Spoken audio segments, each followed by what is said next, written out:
ਇਨਸਾਨੀ ਸਰੀਰ ਦੀ ਤਲਾਸ਼ ਵਿੱਚ ਨਿਕਲੀ ਇਹ ਭੂਤੀਆ ਡੋਲ ਜਿੰਨੀ ਅਜੀਬ ਦਿਸਦੀ ਹੈ, ਇਸ ਦੇ ਕਾਰਨਾਮੇ ਵੀ ਉਨੇ ਹੀ ਅਜੀਬ ਹੁੰਦੇ ਸੀ। ਦਰਅਸਲ ਇਹ ਭੂਤੀਆ ਹੋਰਰ ਸਟੋਰੀ ਹੈ ਸ਼ਾਪਿਤ ਹੋਈ ਐਨਾਬੇਲ ਡੋਲ ਦੀ, ਜਿਸ ਨੂੰ ਅਜੇ ਵੀ ਅਕੋਰਡ ਮਿਊਜ਼ੀਅਮ ਵਿੱਚ ਮੰਤਰ ਜਾਪਾਂ ਨਾਲ ਬੰਨ੍ਹ ਕੇ ਕੈਦ ਰੱਖਿਆ ਹੋਇਆ ਹੈ। ਐਨਾਬੇਲ ਨਾਮ ਦੀ ਭੂਤੀਆ ਡੋਲ ਦੀ ਕਹਾਣੀ ਸ਼ੁਰੂ ਹੁੰਦੀ ਹੈ 1918 ਤੋਂ, ਕਿਉਂਕਿ ਇਸੇ ਸਾਲ ਹੀ ਬੱਚਿਆਂ ਦੀਆਂ ਕਹਾਣੀਆਂ ਅਤੇ ਕਾਮਿਕਸ ਲਿਖਣ ਵਾਲੇ ਅਮਰੀਕੀ ਰਾਈਟਰ ਜੋਨੀ ਗਰੂਵੈਲ ਨੇ ਆਪਣੀ ਇੱਕ ਕਿਤਾਬ ਰਜਡੀ ਐਨ ਵਿੱਚ ਇਸ ਡੋਲ ਦਾ ਜ਼ਿਕਰ ਕੀਤਾ ਸੀ।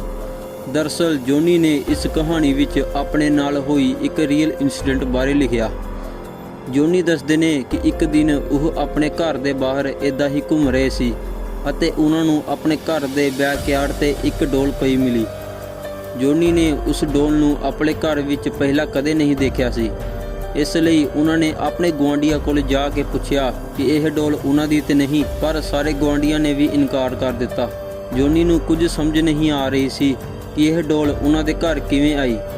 ਖੈਰ ਉਹਨਾਂ ਨੇ ਇਸ ਬਾਰੇ ਜ਼ਿਆਦਾ ਨਹੀਂ ਸੋਚਿਆ ਅਤੇ ਉਹ ਡੋਲ ਨੂੰ ਘਰ ਲੈ ਗਿਆ ਅਤੇ ਆਪਣੀ ਬੇਟੀ ਮਾਰਸੇਲਾ ਨੂੰ ਦੇ ਦਿੱਤੀ। ਮਾਰਸੇਲਾ ਉਸ ਸਮੇਂ ਕਾਫੀ ਛੋਟੀ ਸੀ, ਇਸ ਲਈ ਉਹ ਡੋਲ ਨੂੰ ਦੇਖ ਕੇ ਬਹੁਤ ਖੁਸ਼ ਹੋਈ।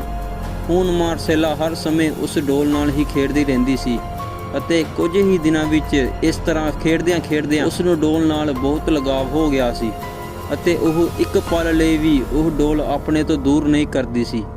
ਉਹ ਘਰ ਵਿੱਚ ਇਕੱਲੀ ਬੈਠੀ ਉਸ ਡੋਲ ਨਾਲ ਖੇਡਦੀ ਰਹਿੰਦੀ ਤੇ ਉਸ ਨਾਲ ਗੱਲਾਂ ਕਰਦੀ ਰਹਿੰਦੀ।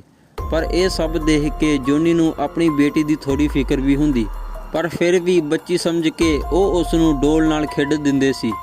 ਹਾਲਾਂਕਿ ਜਦੋਂ ਮਾਰਸੇਲਾ ਦੀ ਉਮਰ 13 ਸਾਲ ਦੀ ਹੋਈ ਤਾਂ ਉਹ ਇੱਕ ਗੰਭੀਰ ਬਿਮਾਰੀ ਤੋਂ ਪੀੜਿਤ ਹੋ ਗਈ ਅਤੇ ਜਦੋਂ ਉਸ ਨੂੰ ਇਸ ਬਿਮਾਰੀ ਦੇ ਲਈ ਵੈਕਸੀਨ ਦਿੱਤੀ ਗਈ ਤਾਂ ਵੈਕਸੀਨ ਦਾ ਉਸ ਦੇ ਸਰੀਰ ਤੇ ਉਲਟਾ ਅਸਰ ਹੋ ਗਿਆ, ਜਿਸ ਦੀ ਵਜ੍ਹਾ ਨਾਲ ਮਾਰਸੇਲਾ ਦੀ ਮੌਤ ਹੋ ਗਈ। ਪਰ ਦੋਸਤੋ ਇੱਥੇ ਇੱਕ ਗੱਲ ਬੜੀ ਅਜੀਬ ਹੋਈ ਸੀ ਕਿ ਮਾਰਸੇਲਾ ਦੀ ਮੌਤ ਤੋਂ ਕੁਝ ਦਿਨ ਪਹਿਲਾਂ ਹੀ ਉਹ ਡੋਲ ਆਪਣੇ ਆਪ ਹੀ ਜੋਨੀ ਦੇ ਘਰੋਂ ਗਾਇਬ ਹੋ ਗਈ ਸੀ।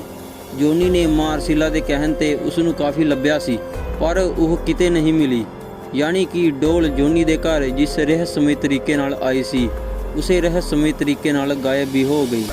ਅਤੇ ਇਹ ਸੱਚੀ ਕਹਾਣੀ ਨੂੰ ਜੋਨੀ ਨੇ ਜਦੋਂ ਆਪਣੀ ਕਿਤਾਬ ਵਿੱਚ ਲਿਖਿਆ ਤਾਂ ਲੋਕਾਂ ਨੂੰ ਇਸ ਬਾਰੇ ਜਾਣ ਕੇ ਕਾਫੀ ਹੈਰਾਨੀ ਹੋਈ ਅਤੇ ਜੋਨੀ ਦੀ ਇਹ ਕਹਾਣੀ ਉਸ ਸਮੇਂ ਲੋਕਾਂ 'ਚ ਕਾਫੀ ਮਸ਼ਹੂਰ ਹੋਈ। ਉਸ ਤੋਂ ਬਾਅਦ ਕਈ ਸਾਲਾਂ ਤੱਕ ਉਹ ਡੋਲ ਕਿਤੇ ਵੀ ਨਜ਼ਰ ਨਹੀਂ ਆਈ ਅਤੇ ਹੌਲੀ-ਹੌਲੀ ਲੋਕ ਇਸ ਬਾਰੇ ਭੁੱਲ ਚੁੱਕੇ ਸੀ। ਪਰ ਦੋਸਤੋ ਸਾਲ 1970 ਵਿੱਚ ਇਹ ਡੋਲ ਨੇ ਦੁਬਾਰਾ ਇਸ ਦੁਨੀਆ ਵਿੱਚ ਵਾਪਸੀ ਕੀਤੀ ਅਤੇ ਇਸ ਵਾਰ ਇਹ ਹੌਬੀ ਸਟੋਰ ਨਾਮ ਦੀ ਇੱਕ ਐਂਟੀਕ ਦੀ ਸ਼ੋਪ ਵਿੱਚ ਨਜ਼ਰ ਆਈ ਸੀ। ਅਸਲ ਵਿੱਚ ਹੋਇਆ ਇਹ ਸੀ ਕਿ ਇੱਕ ਔਰਤ ਪੁਰਾਣੀਆਂ ਚੀਜ਼ਾਂ ਦੀ ਦੁਕਾਨ ਤੇ ਗਈ ਅਤੇ ਉਸ ਨੇ ਇੱਕ ਅਜੀਬ ਦਿਖਣ ਵਾਲੀ ਡੋਲ ਖਰੀਦ ਲਈ। ਉਸ ਔਰਤ ਨੂੰ ਇਸ ਗੱਲ ਦਾ ਕੋਈ ਅੰਦਾਜ਼ਾ ਨਹੀਂ ਸੀ ਕਿ ਉਹ ਜੋ ਡੋਲ ਖਰੀਦ ਰਹੀ ਹੈ ਉਹ ਅਸਲ ਵਿੱਚ ਇੱਕ ਭੂਤੀਆ ਡੋਲ ਹੈ। ਉਸ ਔਰਤ ਨੇ ਇਹ ਡੋਲ ਆਪਣੀ ਲੜਕੀ ਡੋਨਾ ਨੂੰ ਉਸ ਦੇ ਜਨਮ ਦਿਨ ਤੇ ਗਿਫਟ ਕਰਨ ਲਈ ਖਰੀਦੀ ਸੀ।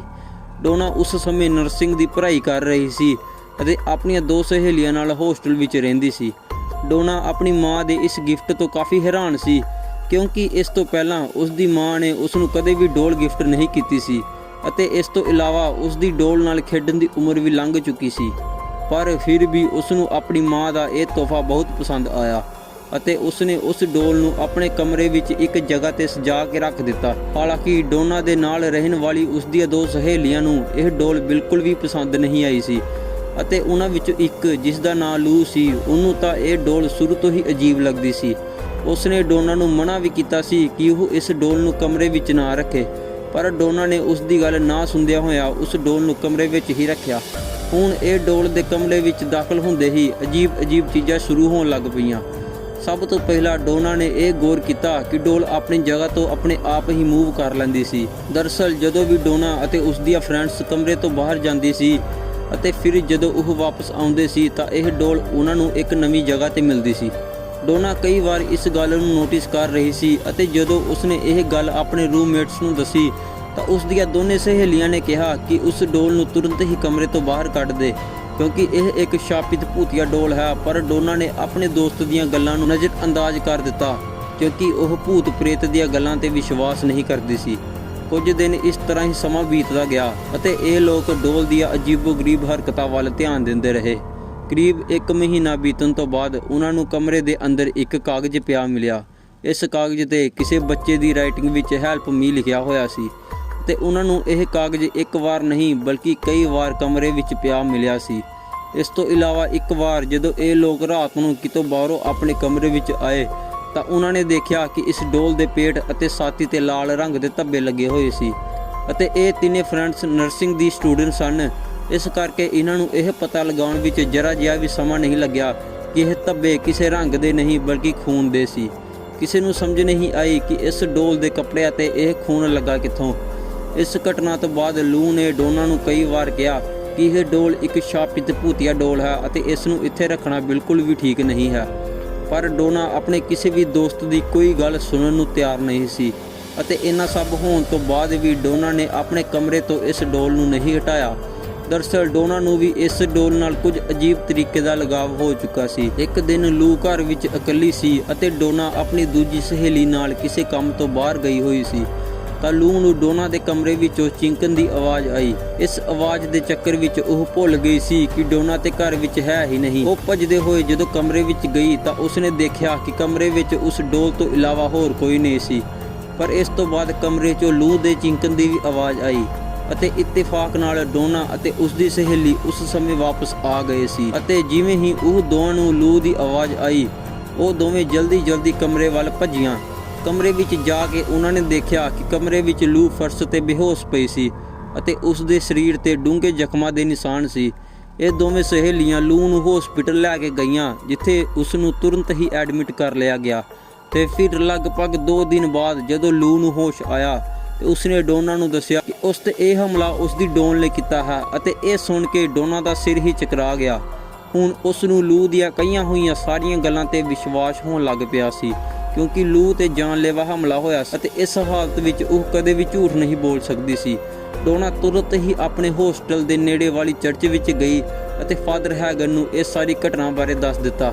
ਫਾਦਰ ਹੈਗਨ ਨੇ ਡੋਨਾ ਦੀ ਸਾਰੀ ਗੱਲ ਸੁਣੀ ਅਤੇ ਉਹ ਦੋਵਾਂ ਨੂੰ ਆਪਣੇ ਸੀਨੀਅਰ ਫਾਦਰ ਕੁੱਕ ਦੇ ਕੋਲ ਭੇਜ ਦਿੱਤਾ। ਫਾਦਰ ਕੁੱਕ ਨੇ ਡੋਲ ਨੂੰ ਚੰਗੀ ਤਰ੍ਹਾਂ ਦੇਖਿਆ ਅਤੇ ਡੋਨਾ ਨੂੰ ਦੱਸਿਆ ਕਿ ਇਹ ਡੋਲ ਭੂਤੀਆ ਹੈ ਅਤੇ ਇਸ ਵਿੱਚ ਸ਼ੈਤਾਨੀ ਆਤਮਾ ਦਾ ਵਾਸ ਹੈ। ਫਾਦਰ ਕੁੱਕ ਨੇ ਕਿਹਾ ਕਿ ਇਸ ਮਾਮਲੇ ਨੂੰ ਸੰਭਾਲਣਾ ਉਹਨਾਂ ਦੇ ਵੱਸ ਦੀ ਗੱਲ ਨਹੀਂ ਹੈ। ਇਸ ਦੇ ਲਈ ਉਹਨਾਂ ਨੇ ਇਹ ਕੇਸ ਦੀ ਖਬਰ ਪੈਰਾਨੋਰਮਲ ਐਕਟੀਵਿਟੀ ਐਕਸਪਰਟ ਐਡਵਰਡ ਵਾਰਨ ਅਤੇ ਉਸ ਦੀ ਪਤਨੀ ਲਾਰਨ ਨੂੰ ਦੇ ਦਿੱਤੀ। ਇਹ ਦੋਵੇਂ ਪਤੀ ਪਤਨੀ ਇਹ ਗੱਲ ਸੁਣ ਕੇ ਤੁਰੰਤ ਹੀ ਡੋਨਾ ਦੇ ਹੋਸਟਲ ਦੇ ਕਮਰੇ ਵਿੱਚ ਪਹੁੰਚ ਗਏ ਅਤੇ ਉਹਨਾਂ ਨੂੰ ਇਸ ਡੋਲ ਦੀ ਬਰੀਕੀ ਨਾਲ ਜਾਂਚ ਕਰਨ ਲਈ ਉਸ ਦੇ ਨਾਲ ਇੱਕ ਹਫ਼ਤਾ ਬਿਤਾਉਣ ਦਾ ਫੈਸਲਾ ਕੀਤਾ ਅਤੇ ਫਿਰ ਇੱਕ ਹਫ਼ਤਾ ਡੋਲ ਨਾਲ ਰਹਿਣ ਤੋਂ ਬਾਅਦ ਵਾਰਨ ਕਪਲ ਨੇ ਡੋਨਾ ਨੂੰ ਦੱਸਿਆ ਕਿ ਇਸ ਡੋਲ ਦੇ ਅੰਦਰ ਇੱਕ ਬਹੁਤ ਹੀ ਸ਼ਕਤੀਸ਼ਾਲੀ ਆਤਮਾ ਦਾ ਵਾਸ ਹੈ ਅਤੇ ਹੁਣ ਇਹ ਆਤਮਾ ਇਸ ਡੋਲ ਵਿੱਚੋਂ ਨਿਕਲ ਕੇ ਕਿਸੇ ਇਨਸਾਨੀ ਸਰੀਰ ਵਿੱਚ ਜਾਣਾ ਚਾਹੁੰਦੀ ਹੈ। ਇਹਨਾਂ ਲੋਕਾਂ ਨੇ ਅੱਗੇ ਦੱਸਿਆ ਕਿ ਆਤਮਾ ਨੇ ਰਹਿਣ ਦੇ ਲਈ ਡੋਨਾ ਦੇ ਸਰੀਰ ਨੂੰ ਚੁਣਿਆ ਹੈ, ਇਸ ਲਈ ਜਿੰਨੀ ਜਲਦੀ ਹੋ ਸਕੇ ਇਸ ਨੂੰ ਡੋਨਾ ਤੋਂ ਦੂਰ ਕਰਨਾ ਹੋਏਗਾ। ਡੋਨਾ ਇਹ ਸਾਰੀਆਂ ਗੱਲਾਂ ਸੁਣ ਕੇ ਬਹੁਤ ਘਬਰਾ ਗਈ ਅਤੇ ਉਸਨੇ ਵਾਰਨ ਕਪਲ ਨੂੰ ਡੋਲ ਆਪਣੇ ਨਾਲ ਲੈ ਕੇ ਜਾਣ ਲਈ ਹਾਂ ਕਰ ਦਿੱਤੀ ਤੇ ਜਦੋਂ ਦੋਵੇਂ ਪਤੀ ਪਤਨੀ ਡੋਲ ਨੂੰ ਆਪਣੀ ਕਾਰ ਵਿੱਚ ਲੈ ਕੇ ਜਾਣ ਲੱਗੇ ਤਾਂ ਅਚਾਨਕ ਹੀ ਇਹਨਾਂ ਦੀ ਕਾਰ ਦਾ ਸਾਰਾ ਸਿਸਟਮ ਫੇਲ ਹੋ ਗਿਆ ਅਤੇ ਕਾਰ ਬੇਕਾਬੂ ਹੋ ਕੇ ਇੱਕ ਕੰਧ ਨਾਲ ਜਾ ਟਕਰਾਈ। ਚੰਗੀ ਗੱਲ ਇਹ ਸੀ ਕਿ ਉਹ ਸਮੇਂ ਕਾਰ ਦੀ ਸਪੀਡ ਜ਼ਿਆਦਾ ਤੇਜ਼ ਨਹੀਂ ਸੀ, ਇਸ ਲਈ ਉਹ ਪਤੀ ਪਤਨੀ ਨੂੰ ਜ਼ਿਆਦਾ ਸੱਟ ਨਹੀਂ ਲੱਗੀ। ਹਾਲਾਂਕਿ ਲੋਕ ਇਹ ਗੱਲ ਸਮਝ ਗਏ ਸੀ ਕਿ ਕਾਰ ਬੇਕਾਬੂ ਹੋਣ ਦੇ ਕਾਰਨ ਵੀ ਇਹ ਡੋਲ ਹੀ ਸੀ ਅਤੇ ਇਸ ਨੇ ਹੀ ਆਪਣੀਆਂ ਸ਼ਕਤੀਆਂ ਨਾਲ ਇਸ ਕਾਰ ਦਾ ਸਾਰਾ ਸਿਸਟਮ ਫੇਲ ਕਰ ਦਿੱਤਾ ਸੀ।